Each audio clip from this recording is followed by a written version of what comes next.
Hello student, welcome to our channel. प्यारे विद्यार्थियों, आज के इस वीडियो में हम 2 अंक के आईएमपी प्रश्नों पर चर्चा करने वाले हैं। प्यारे विद्यार्थियों, मैंने इन आईएमपी प्रश्नों को 3 भागों में बांटा है: प्रथम प्राथमिकता, द्वितीय प्राथमिकता और तृतीय प्राथमिकता। प्यारे विद्यार्थियों, प्रथम प्राथमिकता में ऐसे प्रश्न हैं जिनकी परीक्षा में आने की संभावना बहुत अधिक है। जो विद्यार्थी केवल पास होना चाहते हैं वह केवल प्रथम प्राथमिकता भी कर लेंगे तो उनका काम चल जाएगा। दूसरी प्राथमिकता उन विद्यार्थियों के लिए है जो बहुत अच्छे अंक लाना चाहते हैं, तो वो क्या करें, प्रथम प्राथमिकता के साथ साथ द्वितीय प्राथमिकता भी कर ले। कुछ अध्यायों में मैंने तृतीय प्राथमिकता भी बनाई है, तो तृतीय प्राथमिकता आपको मेरिट तक पहुंचाने में मदद करेगी। तो प्यारे विद्यार्थियों, ये वीडियो हिंदी और अंग्रेजी दोनों ही माध्यम के विद्यार्थियों के लिए है। तो आइए शुरुआत करते हैं। सबसे पहले हमने अध्याय रखा है इलेक्ट्रोमैग्नेटिक वेव, विद्युत चुंबकीय तरंगे। जो अध्याय पहले रखा गया है वह अध्याय भी ज्यादा महत्वपूर्ण है परीक्षा में 2 अंकों के प्रश्नों के लिए, इसीलिए उसको पहले रखा है। प्रथम नंबर पे वो प्रश्न रखा है जो बहुत ज्यादा महत्वपूर्ण है। इन चीजों का आप ध्यान रखें। चल, अब प्रथम प्राथमिकता की बातचीत कर। प्रथम प्राथमिकता का पहला प्रश्न है बच्चों आपका, विस्थापन धारा क्या है, व्हाट इज डिस्प्लेसमेंट करंट। ये बहुत महत्वपूर्ण प्रश्न बनता है 2025 की परीक्षा के लिए। अगला प्रश्न है, विद्युत चुंबकीय तरंगे किसे कहते हैं, व्हाट इज इलेक्ट्रोमैग्नेटिक वेव्स, किसको बोलते हैं, आपको पता होना चाहिए। अगला प्रश्न आपका है, सबसे अधिक आवृत्ति वाली विद्युत चुंबकीय तरंगे या फिर सबसे अधिक तरंग दैर्घ्य वाली विद्युत चुंबकीय तरंगे कौन सी हैं। तो हाईएस्ट फ्रीक्वेंसी और हाईएस्ट वेवलेंथ की इलेक्ट्रोमैग्नेटिक वेव्स। तो इस आवृत्ति के फॉर्म में पूछे या फ्रीक्वेंसी के फॉर्म में पूछे, आपको दोनों ही याद होना चाहिए।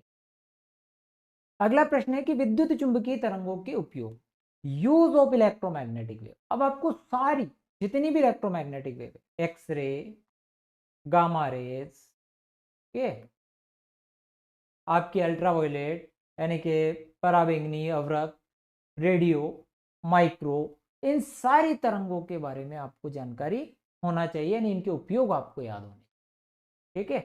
अगला प्रश्न, विद्युत चुंबकीय वर्णक्रम में उपस्थित तरंगों को उनके बढ़ती तरंगों के बढ़ते तरंगदैर्घ्य के क्रम में लिखिए। Arrange the different wave present electromagnetic spectrum in the order of their increasing wavelength. उनकी वेवलेंथ के क्रम में इलेक्ट्रोमैग्नेटिक स्पेक्ट्रम को जमाना। तो ये प्रश्न भी आईएमपी बनता है।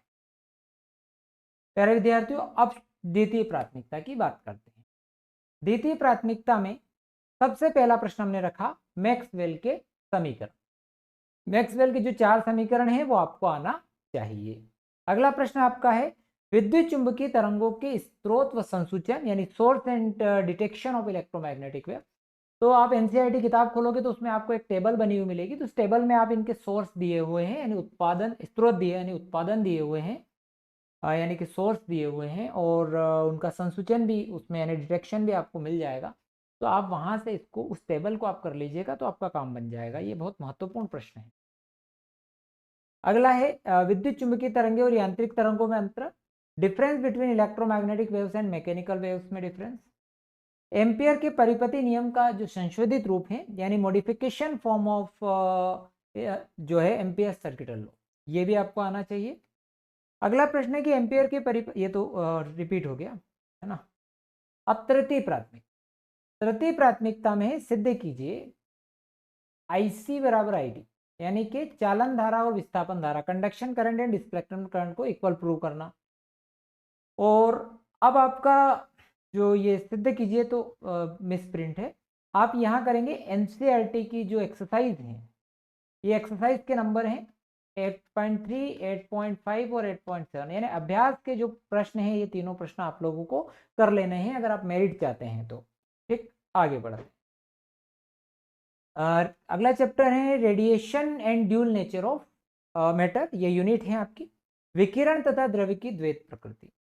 इसमें प्रथम प्राथमिकता की अगर बात करी जाए तो इसमें सबसे पहले हमने रखा इलेक्ट्रॉन उत्सर्जन, इलेक्ट्रॉनिक इमिशन। अब इलेक्ट्रॉनिक इमिशन क्या होता है तो आपको पता होना चाहिए। तो what is electronic emission, electronic उत्सर्जन क्या है। इलेक्ट्रॉनिक उत्सर्जन के प्रकार, टाइप ऑफ इलेक्ट्रॉनिक इमिशन। अब आपको जैसे इसमें आया थर्मोनिक इमिशन यानी तापायनिक उत्सर्जन, तो उसका एक्सप्लेनेशन भी आपको आना चाहिए प्रकार में। क्षेत्र उत्सर्जन लिखा तो उसका एक्सप्लेनेशन आपको आना चाहिए। प्रकाश विद्युत उत्सर्जन लिखा यानी कि फोटो इलेक्ट्रिक इमिशन लिखा तो उसका भी एक्सप्लेनेशन आपको आना चाहिए। तापायनिक उत्सर्जन की जो कंडीशन है, कंडीशन ऑफ थर्मोनिक इमिशन, शर्त आपको याद होनी चाहिए। प्रकाश विद्युत प्रभाव में कार्यफलन क्या है, what do you mean by work function, work function किसे कहते हैं ये आपको पता होना चाहिए। निरोधी विभव क्या है, व्हाट इज स्टॉपिंग पोटेंशियल, ये भी आपको पता होना चाहिए। प्रकाश विद्युत प्रभाव के नियम, law of photo electric effect, ये 6 प्रश्न आपकी प्रथम प्राथमिकता के अंतर्गत अपन ने इनको रखा है और ये बहुत महत्वपूर्ण भी है। 7वां प्रश्न है प्रकाश की रेली आवृत्ति क्या है, what is the threshold frequency. ठीक, द्वितीय प्राथमिकता में पहला जो है द्रव्य तरंग की विशेषता, दूसरे नंबर पर, पहले नंबर पर द्रव्य तरंगे क्या है और दूसरा है इनकी विशेषताएं। तीसरा है निरोधी विभव पर आपतित प्रकाश की तीव्रता का प्रभाव, यानी what is the effect of intensity of incident light on stopping potential, भाई उसकी तीव्रता यानी इंटेंसिटी का उस पर क्या इफेक्ट पड़ता है ना, स्टॉपिंग पोटेंशियल पर ये है। स्टॉपिंग पोटेंशियल पर फ्रीक्वेंसी का क्या इफेक्ट पड़ता है, अगला प्रश्न आपका ये है। अगला है संतृप्त धारा यानी कि सेचुरेशन करंट क्या है, जैसे स्टॉपिंग पोटेंशियल में आप पढ़ते हैं वहां पर भी सेचुरेशन करंट आपको संतृप्त धारा भी मिल जाएगी। आइंस्टाइन का प्रकाश विद्युत समीकरण के भी आपको पता होना चाहिए कि क्या है। फोटोन के गुणधर्म जो 24 में आए थे, ठीक है, उनको भी हमने शामिल किया है, हालांकि रिपीट होने की संभावना बहुत कम होती है पर आपको आना चाहिए अगर आप अच्छा अंक लाना चाहते हैं तो। इसके अंदर तृतीय प्राथमिकता में हमने एग्जाम्पल 11.1 रखा, एनसीईआरटी एक्सरसाइज यानी अभ्यास का प्रश्न क्रमांक 11.3 और 11.7 हमने इसमें शामिल किया है, तो उनको भी आप लोगों को कर लेना है। आगे बढ़ते हैं, अगला जो चैप्टर अपन ने लिया है यानी यूनिट ली है, एटम एंड न्यूक्ली, दोनों ही चैप्टर आते हैं इस यूनिट के अंदर। ठीक, 8 यूनिट है ये आप लोगों की, तो 8th यूनिट के अंदर दोनों चैप्टर अपन ने लिए, दोनों चैप्टर को मिलाकर पहला प्रश्न बनाया कि थॉमसन परमाणु मॉडल की कमियां यानी डीमेरिट्स ऑफ थॉमसन मॉडल है ना, एटॉमिक मॉडल। उसके बाद रदरफोर्ड अल्फा कण परिकलन प्रयोग से प्राप्त निष्कर्ष यानी state two main conclusion obtain from Rutherford alpha particle scattering experiment. Bohr की कक्षा संबंधी क्वांटम प्रतिबंध क्या है, तो what is the Bohr's quantum condition of orbit electron, बहुत महत्वपूर्ण प्रश्न। एक ये मैं 2025 लिख रहा हूं बच्चों इस पर, ठीक है, ये आने की बहुत ज्यादा संभावना बन चुकी है। आगे बढ़ते, बोर्स मॉडल की कमियां, state two demerits of Bohr's model, परमाणु के नाभिक की मॉडल की खोज किसने की, चित्र बनाइए, who discovered the nuclear model of atom, diagram बनाना है तो ड्रॉ डायग्राम, तो ये 2023 की परीक्षा में आ भी चुका है, तो आईएमपी प्रश्न है। छठा है किसी नाभिक की बंधन ऊर्जा यानी what is the binding energy of nucleus, ये भी आपको आना चाहिए।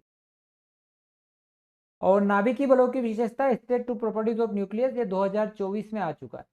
अरे विद्यार्थियों अब ये 7 प्रश्न अपन ने चुने, 2 अध्याय में मिलाकर 7 प्रश्न ही बनाए मैंने प्रथम प्राथमिकता, तो आपको प्रश्न बहुत ज्यादा बनाए नहीं गए कि बहुत ज्यादा प्रश्न बना दिए, बहुत कम प्रश्न बनाए हैं, तो आपको बहुत फायदा होने वाला है। द्वितीय प्राथमिकता पर आते बच्चों, उसमें आपको समस्थानिक क्या है, संभारिक क्या है और सम न्यूट्रॉनिक क्या है, इनके बारे में पता होना चाहिए। दूसरा, नाभिकीय विखंडन, नाभिकीय संलयन यानी difference between nuclear fission and fusion में, द्रव्यमान ऊर्जा समीकरण, मास एनर्जी इक्वेशन, आइंस्टाइन का मास एनर्जी इक्वेशन यानी कि आइंस्टाइन का द्रव्यमान ऊर्जा समीकरण अपने को पता हो। परमाणु के स्पेक्ट्रम का रेखीय होता है क्यों, यानी the atomic spectrum is line spectrum why, ये भी इंपॉर्टेंट प्रश्न है बच्चों। आयनन तथा उत्तेजन ऊर्जा, आयनाइजेशन एंड एक्साइटेशन एनर्जी आपको पता होना चाहिए। तृतीय प्राथमिकता में बच्चों हमने रखा किस प्रकार का नाभिक स्थायी तथा किस प्रकार का नाभिक अस्थायी होता है, which type of nucleus is stable and which type of nucleus is unstable. Example इसमें 13.2 आपको करना है। ठीक, एक्सरसाइज से लेना है आपको 12.4, 12.6 और 13.1, 2 अध्याय है, जो 13 वाला अध्याय है उसमें 13.1, 13.2 उसमें मिल जाएंगे। उदाहरण ध्यान रखिएगा, एग्जाम्पल मतलब उदाहरण में देखना है, और 13.1 अगर बोला है तो एक्सरसाइज में बोला है तो वो आपको अभ्यास में ढूंढना है, ध्यान रखिएगा इस चीज को, तो ये भी आपको करने हैं। अब सेमीकंडक्टर इलेक्ट्रॉनिक जो कि 9th यूनिट है बच्चों, उसमें सबसे पहले प्रश्न रखा पी प्रकार और एन प्रकार यानी पी टाइप और एन टाइप के अर्धचालक, इनमें इन्हें डिफरेंस के फॉर्म में पढ़ लें आप तो सारा ही काम बन जाता, पर डिफाइन करके आप डेफिनेशन पढ़ लें और एग्जाम्पल पढ़ लें तो ये काम हो जाएगा। डोपिंग क्या है, व्हाट इज डोपिंग आपको पता होना चाहिए। विसरण और अफवाह वेग है ना, ये पीएन जंक्शन डायोड में डिफ्यूजन या ड्रिफ्ट है ना, वेलोसिटी क्या होती है तो उसको पढ़ना है। चालन व संयोजी band, conduction and valence band energy band के अंतर्गत आते हैं, तो इन दोनों की डेफिनेशन अपने को पता होना चाहिए क्या है। पश्च अभिनेति का आवृत, क्योंकि रिवर्स बाइस का जो है लास्ट ईयर पूछा था आरेख, तो उसको अपन ने शामिल नहीं करते हुए अपन ने चेंज कर दिया, इसको फॉरवर्ड बाइस कर दिया। और पूर्ण हाफ वाला लास्ट ईयर पूछा था, इसीलिए अपन ने फुल वेव रेक्टिफायर को आईएमपी की सीरीज में शामिल कर दिया। अब द्वितीय प्राथमिकता की बात करें तो इसमें अवक्षय परत और विभव प्राचीर यानी डिप्लीशन लेयर और पोटेंशियल बैरियर के बारे में पता होना चाहिए। एक है मोशनल रेजिस्टेंस, गतिक प्रतिरोध। देखो कुछ प्रश्न यूनिक भी लिए गए हैं, इसीलिए ये बहुत सावधानी पूर्वक बनाए गए आईएमपी प्रश्न है और ये आपकी परीक्षाओं में आएंगे इनमें से, ठीक है।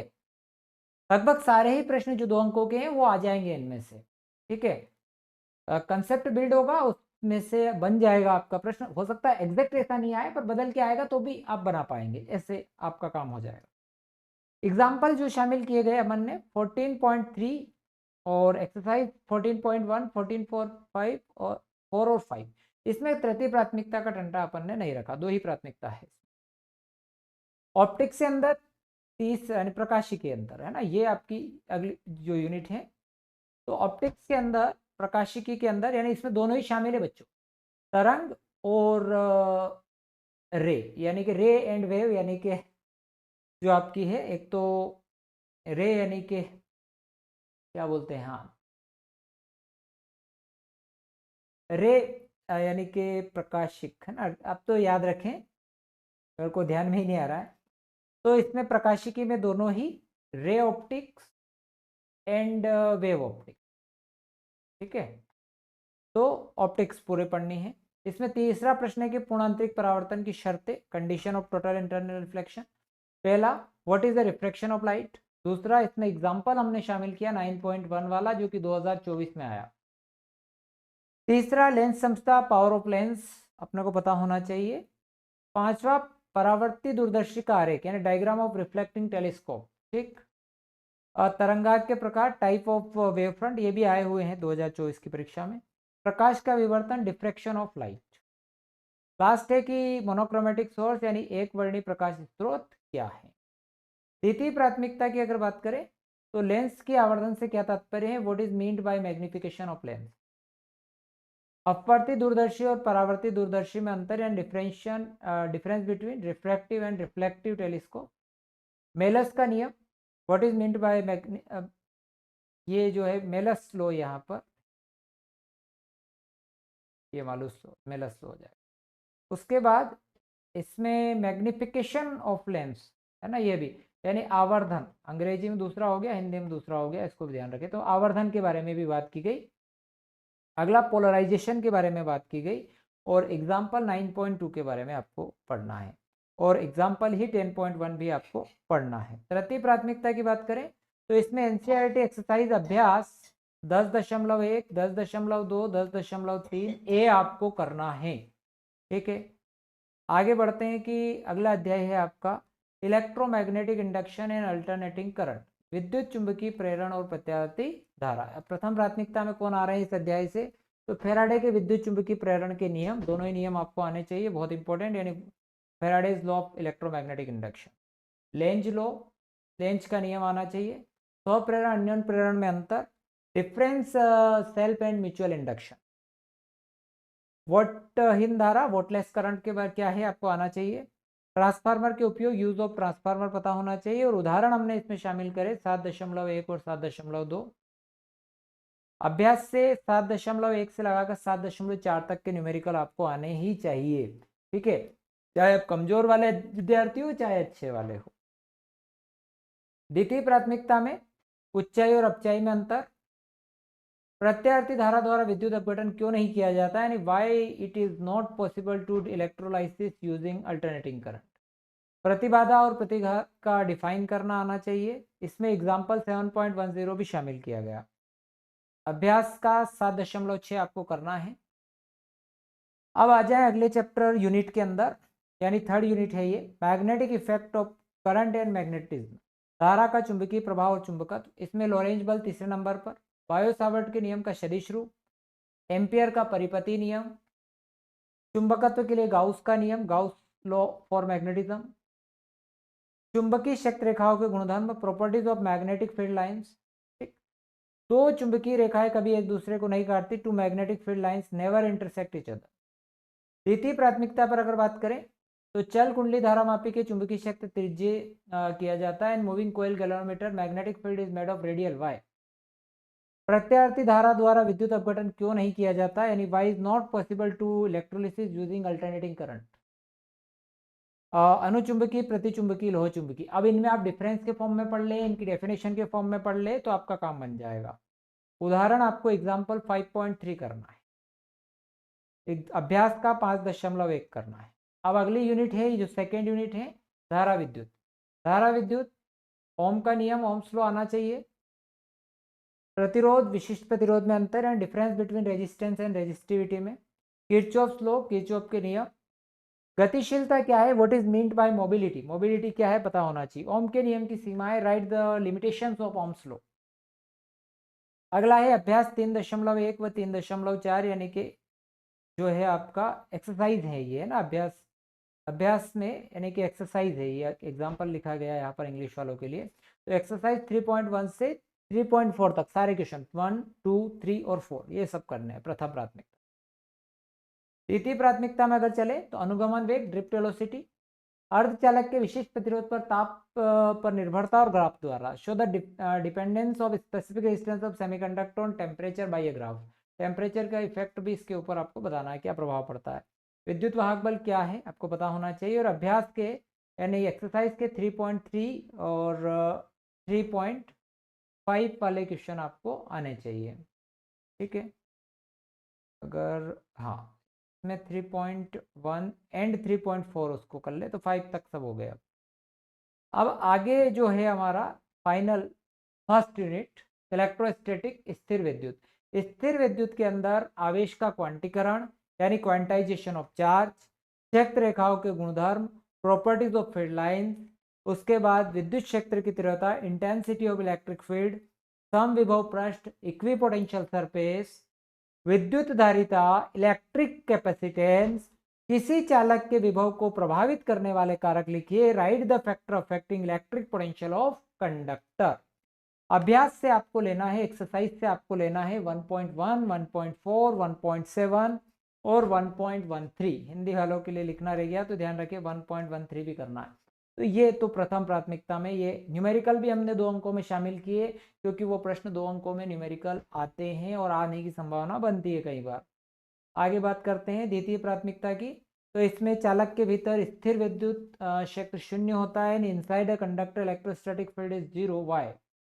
ठीक है, ऐसा क्यों होता है भैया, ये हमको पता होना चाहिए। दूसरा, स्थिर विद्युत परीक्षण इलेक्ट्रोस्टैटिक शील्डिंग क्या है ये आपको आना चाहिए।